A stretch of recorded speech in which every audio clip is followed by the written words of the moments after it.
Okay, so here's reason number two that the IRS will settle for you if your situation warrants, right? It's because when they agree to settle your tax debt via an offer in compromise, they basically got a leash on you for the next 5 years, right? They got you locked and boxed where you have to, number one, file every single tax return on time, and number two, pay the balance that's due. If you don't do both of those things every year for the next 5 years, then your entire offer amount can be rescinded and you go back to owing the full tax that you owed before, plus interest and penalties. So in effect, it's not a gift, it's more like a leash, right? They got you on a string where you got to come back into the system. You got to file and pay your taxes every year for the next 5 years. You see, the IRS isn't doing this out of kindness, right? They want to get you back into the system as being a good little taxpayer, right? And the reality is that when people owe back taxes, particularly if it is a significant balance that they don't think they're ever going to be able to pay, then people do two things. Number one, they stop filing their tax returns on time. The IRS loves to get that paperwork almost as much as they love to get that money. So they want you to file your taxes on time every single year. And unfortunately, just people being how they are, when they owe back taxes, they stop filing and they stop paying.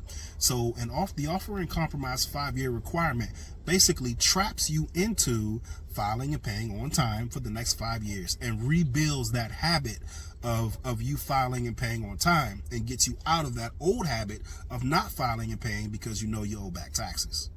So let's say you owe $50,000 in back taxes, right? And the IRS agrees to an offer and compromise where they're going to settle that 50 and you're only going to have to pay 5 out of the 50 that you actually owe. But the catch is you got to file and pay on time for the next 5 years.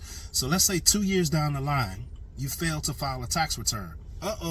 Now your offer is going to be rescinded and you owe the full $50,000 again, plus interest and penalties. So now you're back into trouble. Like I tell clients all the time, settling an offer in compromise will get you out of tax debt, but compliance will keep you free. So yes, the IRS does settle. Anybody who tells you they don't just doesn't know what they're talking about. But again, it's not out of the kindness of their heart. They have a motive as well.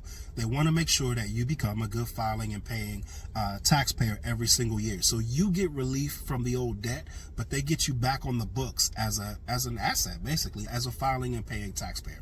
Look, guys, if you have a bunch of IRS debt that you don't know what to do with, please give me a call. You can reach out to my office at 1-877-538-9546, or you can book an appointment at www.legacytfp.as.me. Talk to you later. Bye.